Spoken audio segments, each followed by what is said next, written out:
యువత మీద social media ప్రభావం తీవ్రంగా ఉంటోంది. ఈ దిశగా ప్రపంచవ్యాప్తంగా చాలా ప్రభుత్వాలు దీన్ని ఎలా నియంత్రించాలా అని ఆలోచిస్తున్నాయి. ఆస్ట్రేలియా ప్రభుత్వం ఒక కీలక నిర్ణయం తీసుకోబోతోంది. రీసెంట్గా ఒక ప్రెస్ కాన్ఫరెన్స్లో ఆస్ట్రేలియా ప్రధాని యాంథోనీ ఆల్బనీస్ ఒక అనౌన్స్మెంట్ చేశారు. వచ్చే సెషన్లో, పార్లమెంట్ సెషన్లో ఆస్ట్రేలియాలో ఒక బిల్లు ప్రవేశపెట్టనున్నారంట. అండర్ 16 16 సంవత్సరాల లోపు ఉన్న వాళ్ళకి సోషల్ మీడియా బ్యాన్ చేసే దిశగా. కిడ్స్ చాలా హార్మ్ ఫేస్ చేస్తున్నారు, చాలా స్ట్రగుల్ ఫేస్ చేస్తున్నారు, చాలా డేంజర్లో ఉన్నారని చెప్పి ఆయన చెప్పారు. ఈ లెజిస్లేషన్ కనుక పాస్ అయితే 12 నెలల తర్వాత ఆస్ట్రేలియాలో అది స్టార్ట్ అవుద్ది అనమాట. మనం చూస్తున్నాం, ఇన్స్టాగ్రామ్ కావచ్చు, ఫేస్బుక్ కావచ్చు, ఇవన్నీ కూడా మెటా నడిపిస్తుంది. ఆ తర్వాత టిక్ టాక్, బైట్ డాన్స్ వాళ్ళు నడిపిస్తున్నారు. అండ్ ఎక్స్, ఇంతకుముందు ట్విట్టర్ అంటున్నాం. అదేవిధంగా యూట్యూబ్ ఓన్డ్ బై ఆల్ఫాబెట్. వీటన్నిటితో యువత చాలా చెడు ప్రభావాలకి గురవుతున్నారనమాట.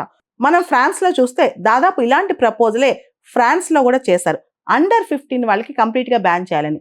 అయితే అక్కడ ఒక ఎగ్జామ్షన్, మినహాయింపు ఇచ్చారు. అండర్ 15 వాళ్ళకి ఓపెన్ చేయాలంటే పేరెంట్స్ కన్సెంట్ ఉంటే సరిపోద్ది. కానీ ఆస్ట్రేలియా లాలో పేరెంట్స్ కన్సెంట్ ఉన్నా సరిపోదంట. ఎవరు చెప్పినా వినరు. అండర్ 16 వాళ్ళు కంప్లీట్గా ఈ సోషల్ మీడియా మొత్తం బ్యాన్ అంట. ఇది పక్కన పెడితే ఆస్ట్రేలియాలో ఒక డిఫరెంట్ పాయింట్ ఏంటంటే, అసలు ఈ బ్యాన్ని ఎవరు ఇంప్లిమెంట్ చేయాలంటే పేరెంట్స్ కాదు, గవర్నమెంట్ కాదు. బ్యాన్ ఇంప్లిమెంట్ చేసేది సోషల్ మీడియా ప్లాట్ఫామ్స్. బాధ్యత వాళ్ళే తీసుకోవాలి, వాళ్ళదే పూర్తి బాధ్యత. దానికి సంబంధించిన మోరాలిటీస్ కూడా ఆస్ట్రేలియా ప్రభుత్వం ముందు తీసుకొస్తుందంట. ఒకవేళ అండర్ 16 వాళ్ళకి కనుక వీళ్ళు ప్రమోట్ చేస్తే, వీళ్ళు కనుక యాక్సెస్ ఇస్తే, ఆ సోషల్ మీడియా ప్లాట్ఫామ్స్ మీద కఠినమైన చర్యలు కూడా ఆస్ట్రేలియా తీసుకుంటుందంట. అమెరికాలో కూడా ఇటువంటి లానే ఒకటి ఉందన్నమాట. అండర్ 13 ఎవరైతే 13 సంవత్సరాల కన్నా తక్కువ ఉన్నారో వాళ్ళు సోషల్ మీడియాలో వాళ్ళ డేటా, ఎవరైతే డేటా కలెక్ట్ చేస్తున్నారో ఆ టైంలో వాళ్ళ పేరెంట్స్ కన్సెంట్ చాలా తప్పనిసరి. అమెరికాలో చాలా రాష్ట్రాల్లో ఇలా ఉందన్నమాట. అయినా కానీ యూత్ ఆ లాని ఉల్లంఘించడం, ఆ లాలోని రకరకాల ప్రొవిజన్స్, రూల్స్ వైలేట్ చేసి వాళ్ళ ఏజ్ని, దాని ప్రూఫ్ని తప్పుగా చూపించడం, ఇలాంటివి కూడా జరుగుతున్నాయంట. సో ప్రపంచవ్యాప్తంగా చాలా దేశాలు చిన్న పిల్లలకి, ఎవరైతే అండర్ 15, అండర్ 16, అండర్ 13 ఉన్నారో వాళ్ళకి సోషల్ మీడియా ప్రభావం పడకుండా దాన్ని బ్యాన్ చేసే విధంగా ప్రయత్నాలు చేస్తున్నారు. అయితే టీనేజర్స్ మీద సోషల్ మీడియా ప్రభావం ఏంటి, ఆ కన్సర్న్స్ ఏంటి, ఎందుకింత వాళ్ళపైన ఇంత నెగిటివ్ ఇంపాక్ట్ చూపిస్తుంది అని అంటున్నారంటే, మెయిన్గా ఇప్పుడు ఇన్స్టాగ్రామ్ లాంటివి ఉన్నాయనుకోండి, దానిలో అది చూసే anxiety, depression, body shaming, self esteem తగ్గిపోవటము, సెల్ఫ్ ఇమేజ్ తగ్గించుకోవటము, అన్రియలిస్టిక్ బ్యూటీ స్టాండర్డ్స్, అంటే బ్యూటీ అంటే ఇలానే ఉండాలి, ఇలాంటి డ్రెస్సే వేసుకోవాలి, ఇంత అందంగా మేకప్ అవ్వాలి, ఇలాంటివన్నీ. దాంతోపాటు పీర్ ప్రెషర్, ఆ ఫొటోస్ అప్లోడ్ చేయటము, ఆ టూరిజం అప్లోడ్ చేయటము, అవన్నీ కూడా ఎక్కడెక్కడికి వెళ్తున్నారని అప్లోడ్ చేయటం. దీనివల్ల యాంగ్జైటీ, డిప్రెషన్. దాంతోపాటు రోజుకి యువతలో, అంటే చిన్నపిల్లల్లో 3 గంటల కన్నా ఎక్కువ, డైలీ 3 అవర్స్ కన్నా ఎక్కువ సోషల్ మీడియా చూసేవాళ్ళు చాలామంది అయిపోతున్నారంట. వాళ్ళ స్క్రీన్ టైం చాలా పెరిగిపోతుందంట ఎవ్రీడే.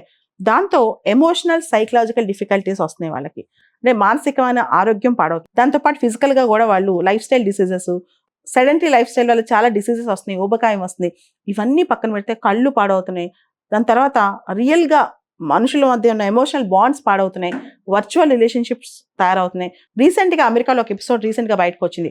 ఒక పక్క తల్లిదండ్రులు కొట్లాడుకుని ఒకళ్ళ మీద ఒకళ్ళు తోసుకుని చంపేసుకుంటుంటే, పిల్లోడు, అక్కడ చిన్న కుర్రోడు, వాళ్ళ ఇంట్లో ఉన్న బాబు వీడియో గేమ్ ఆడుతున్నాడంట. కంప్లీట్గా పేరెంట్స్ని మర్చిపోయాడు, పేరెంట్స్ చచ్చిపోయారు. అంటే తల్లిదండ్రులు ప్రాణం పోతున్నా పిల్లోడు మాత్రం కూర్చుని వీడియో గేమే ఆడుతున్నాడు. అదేవిధంగా ఈ మధ్య యుఎస్ గేమ్ ఆఫ్ థ్రోన్స్, దీనిలో ఉన్న ఒక క్యారెక్టర్ డెనరీస్ టార్గేరియన్, ఈవిడ ఒక అబ్బాయిని, టీంలో ఉన్న ఒక అబ్బాయిని ప్రేమిస్తున్నట్టు ఏఐ చాట్ బాట్ అబ్బాయిని నమ్మించింది. చివరికి వాడికి నిజం అర్థమయ్యి మనసు ముక్కలై చచ్చిపోతాడనమాట. ఈ స్టోరీ బాగా వైరల్ అవుతుంది. అసలు ఏఐ చాట్ బాట్ వల్ల ఒక అబ్బాయి మోసపోయి చనిపోవటం అనమాట. నమ్మేశాడు వాడు, ఆ పిల్లోడు. సో ఇలాంటి వైపరీత్యాలన్నీ జరుగుతాయి, ఎక్కువగా అడిక్ట్ అవుతాయి సోషల్ మీడియాకి, ఏఐకి, ఇవన్నీ కూడా. కాబట్టి చాలా దేశాలు ఇప్పుడు కిడ్స్ మీద సోషల్ మీడియా ప్రభావం పరిమితంగా ఉండేలా ప్రయత్నాలు చేస్తున్నాయి, ఆస్ట్రేలియాతో సహా.